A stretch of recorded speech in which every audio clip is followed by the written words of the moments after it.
Good morning, guys. I just wanted to give you guys a quick update on what's happening in my life right now. So I haven't posted quite as much as I usually do because I have a lot of crap going on.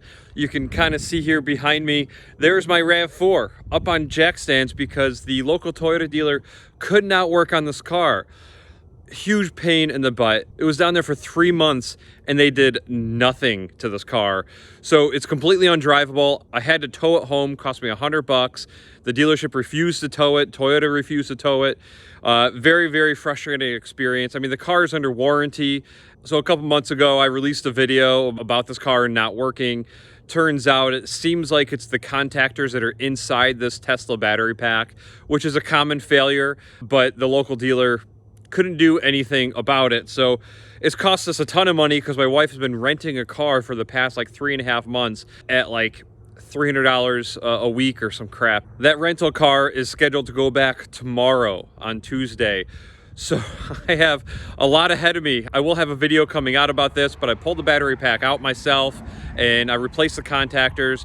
I'm here waiting for some new bolts to arrive so I can put it all back together. The Torx that come that hold the lid on just aren't very good. So I wanted to get some nice 16mm bolts. So I'm working on that and it's kind of stressful. But to add to that, just this morning on my brand new Toyota Rav4 Prime, I come out and I see this laying on the ground right next to my tire. And if you can see that, the stud has sheared off. I haven't touched this. This is nothing I did. It's the strangest thing. It was just sitting there on the ground. I've never seen this before, and I've been around cars for a long time.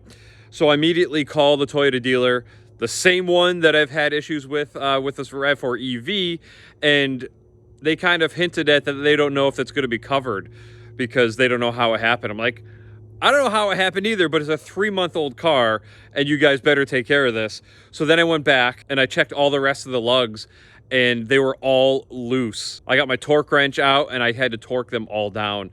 Very, very scary. I mean, I drive my kid around in this car. I pick him up every day from school and man, that could have been a major accident, very bad accident. I'm lucky that I found this and I'm lucky that this one broke off because otherwise I wouldn't have known that they were all loose. So a lot going on here. I'll try to find some time to get some more videos edited and put out there for you. I've got a bunch still to release.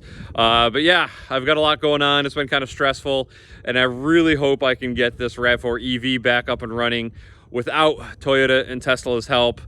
I think it's kind of a long shot. We'll see. I'm really hoping it was just the contactors, but hopefully I'll know more today when I get it back up into the car. So stay tuned. There's going to be a video out about that, and I've got other stuff coming. So thanks a lot for watching, guys, and I'll see you soon.